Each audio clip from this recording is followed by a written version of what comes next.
दर्शक महानुभावहरू यति बेला यो सल्यानको बागलुर नगरपालिका वडा नम्बर 2 र वडा नम्बर 8 जोड्ने यो जंगार खोलामा हामी छौं र यो जंगार खोलामा यो पुल निर्माण कार्य भइरहेको थियो र आज भर्खरै परेको पानीले चाहिँ यो पुललाई फेरि पनि उस्तै पहिलेकै अवस्थामा पुर्याइदिएको छ र यहाँनिर चाहिँ ठूलो मात्रामा यो सडक लेभल बराबर चाहिँ यो गिटी बालुवाहरू थियो, यो माटोहरू यो पारी देख्न सक्नुहुन्छ। यही लेभल बराबर चाहिँ माटो थियो र यसरी पुरिदाखेरि यो पानी चाहिँ जम्मिदाखेरि यहाँ थुनिदाखेरि यता भएका नजिकै भएको यो बाक्सोर लिफ्ट खानेपानीको ट्याङ्कीमा पनि क्षति पुर्याएको छ भने अलिकति माथि भएका खेतहरू र घट्टहरू पनि एकदम जोखिमपूर्ण अवस्थामा छन् र एकदमै क्षति पुर्याएको छ। अन्नबालीमा पनि गहुँ लगाएका थिए किसानहरूले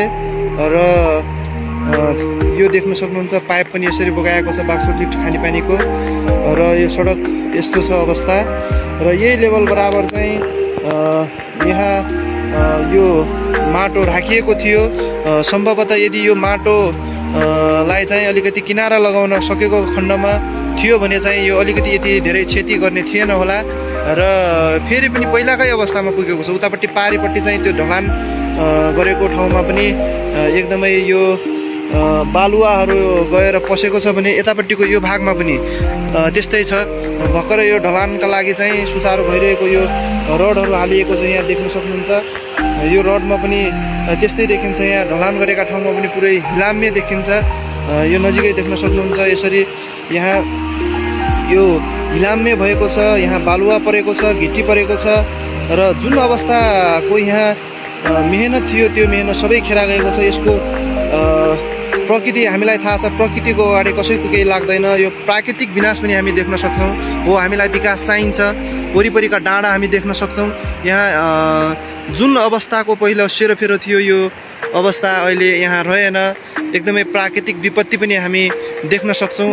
प्राकृतिक विपत्तिका अगाडि मानिसको केही लाग्दैन, तर पनि सम्भवतः यो यहाँनिर यस्तो भइदिएको खण्डमा यहाँनिर ठुलो मात्रामा चाहिँ माटो अड्याइएको थियो। खोलालाई आफ्नो बाटो नदिँदाखेरि यत्रो यो क्षति भएको हामीले अनुमान गर्न सक्छौँ र यो वैशाखको समयमा पनि यो खोला एकदमै कल्पनाभन्दा बाहिरको विषय भएर यसरी खोला प्रवेश गरेको छ, आएको छ।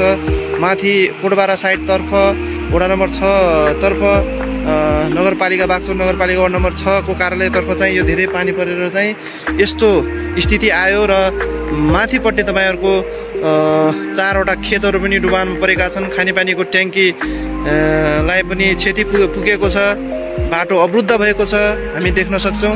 यो लेभल बराबर, यो सडकको लेभल बराबर चाहिँ यहाँ माटो थुप्र्याइएको थियो र यसको परिणाम चाहिँ माथिसम्म खानेपानीमा पनि यसले क्षति पुर्याएको छ, लिफ्ट खानेपानीमा पनि र यसका साथै यहाँका खेतहरू घट्ट नजिकै यो भर्खै निर्माण भएको यो जुन यो बनाइएको छ, यो पुलका लागि चाहिँ यो बनाइएको छ, योलाई पनि पूर्ण रूपमा क्षति पुर्याएको छ। हामी देख्न सक्छौँ। आदरणीय दर्शक महानुभाव, पोहोर साल पनि त्यहाँ बनाइएको थियो त्यतापट्टि र अहिले पुरै हिलो जमेको छ, त्यहाँ देख्न सक्छौँ हामी। भने यतापट्टि पनि यो कामै नलाग्ने अवस्थामा पुगेको छ। यो ढलानलाई एकदमै समस्या देखाएको छ यो पानीले। फेरि पहिलाकै अवस्थामा यो